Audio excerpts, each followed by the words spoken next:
Par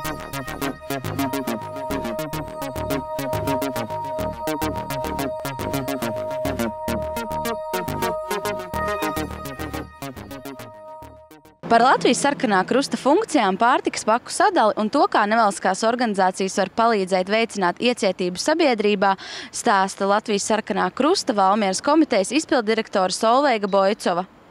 Par Latvijas sarkano krustu es pieņemu, kad ir dzirdējis gandrīz katrs cilvēks, bet ne visi zina tā funkcijas, vai labākajā gadījumā zina tikai dažas no tām. Un es varētu pateikt, kāda ir galvenie Latvijas sarkanā krusta uzdevuma funkcijas šeit Latvijā. Pati galvenā tā funkcijas Latvijas sarkanā krusta ir būt valsts palīgam, lai rūpētos par maznodrošinātiem, trūcīgiem cilvēkiem un visiem tiem cilvēkiem, kuriem ir nepieciešama konkrēta palīdzība. Un par to tas ir tas galvenais mērķis mūsu. Vai paši cilvēki, kuri nonākuši kaut kādu veidu grūtībās, bieži ir informēti, ka pēc palīdzības viņi var griezties pie Latvijas sarkanā krusta? Tas ir interesanti, ka ir tāds uzskats daudziem cilvēkiem. Es esmu arī ar to saskārusies un daudz mani kolēģi no sarkanā krusta, ka sarkanām krustam būtu jāsniedz jebkāda veida palīdzību tūlīt un tagad, jā, cilvēki ir informēti. Jo mums no vienas puses tas ļoti priecē, ka cilvēki meklē mūsu palīdzību, jo tā kā mēs esam liela organizācija visā Latvijā, tad ja mums nav kaut kas pieejams, mēs meklējam no saviem kolēģiem kaut kādas palīdzības, ja, ko viņi var, kā mēs varam līdzēt. Bet Bet man patīk vēl otra lieta, ka nav tikai informēti cilvēki par to, kādu palīdzību saņemt, bet tieši, piemēram, arī par to, ko viņi gribētu ziedot un kā viņi varētu sarkanam krustam palīdzēt. Jo, piemēram, vidēji 3 zvani nedēļā ir noteikti, ko es saņemu par to, ka cilvēki vēlas ziedot vai mantas vai apģērbus, ja. Diemžēl daudzi prombraucot bezmaz vai visu savu iedzīvi grib, pārceļoties citu valsti arī atstāt un tā.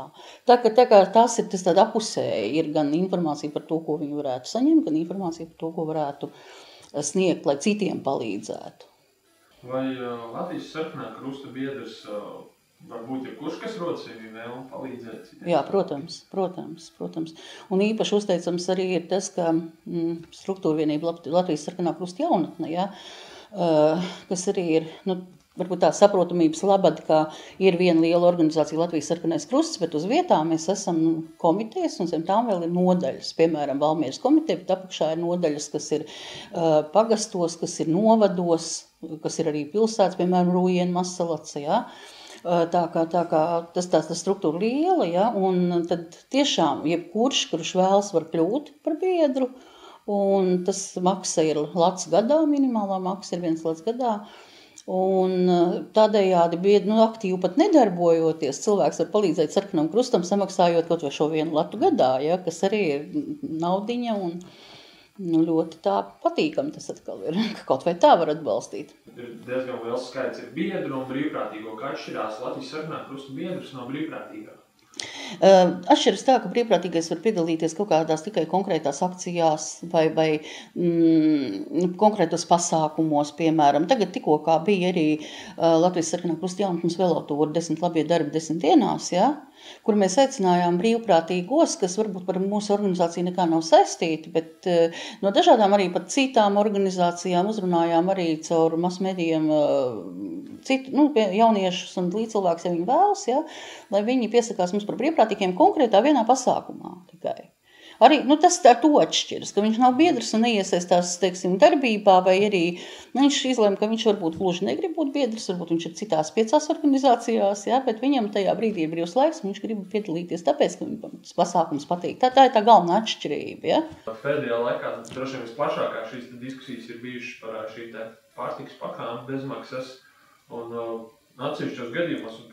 Es varētu teikt, ka diezgan bieži cilvēki ir pauduši kaut kādas neskaidrības, tātad, teiksim, par saturu ir sūdzējušies, ka pārtikas pakas nesot domāts pilnvērtīgi, kad nav tur tā pilnvērtīgs tas uzturs, lai varētu, teiksim, mēnesi dzīvot, bet, tas pamat ideja laikam ir kā palīdzība bonusā, nevis lai viņš mēnesi no tās pakas dzīvot, vai ne tā?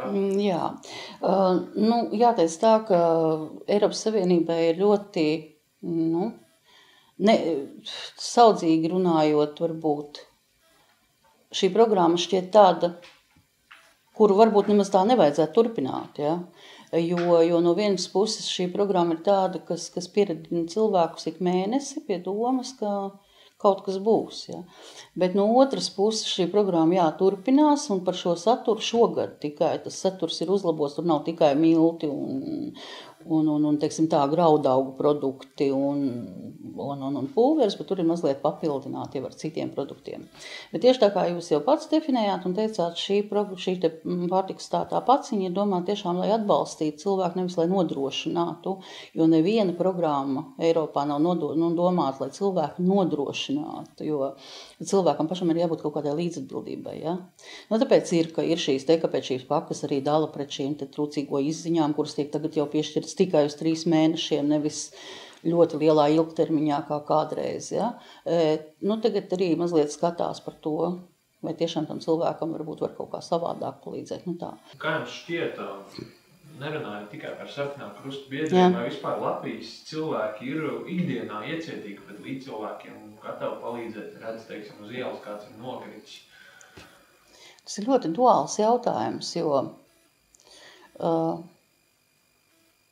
varētu varbūt būt procentuāli vairāk cilvēku, kas pievērstu vairāk uzmanību arī saviem līdzcilvēkiem, jo šī problēma par pakritušu cilvēku uz ielas ir ļoti liela, jo, piemēram, arī cukurslimniekiem ir ļoti bieži tāds pašs izpausmes, kā cilvēkam, kas ir par daudz iedzēris. Un tā ir patiešām tāda lieta, kurai ir vēlme pievērst uzmanību.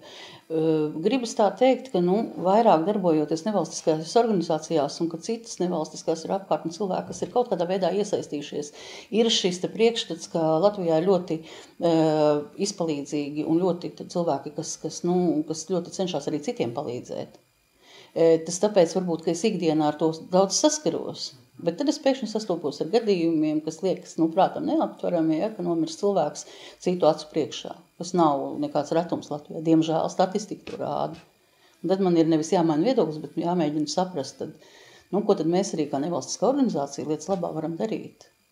Ja? Tāpēc ir arī šādas varbūt gan akcijas, gan arī tas, ko jaunieši visbiežāk arī rīko šīs mazās, teiksim, vienas dienas kaut kāds pasākums, ja? Lai pievērstu uzmanību konkrētām lietām. Piemēram, vienmēr tiek rīkot šīs aids upuru piemiņas diena 1. decembrī ar to svecīšu iedegšanu.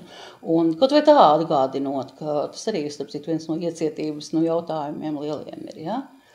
Es domāju, ka nevalstiskās organizācijas varbūt ir tās, kas var veicināt šo iecietību ar saviem darbiem un ar savām aktivitātēm.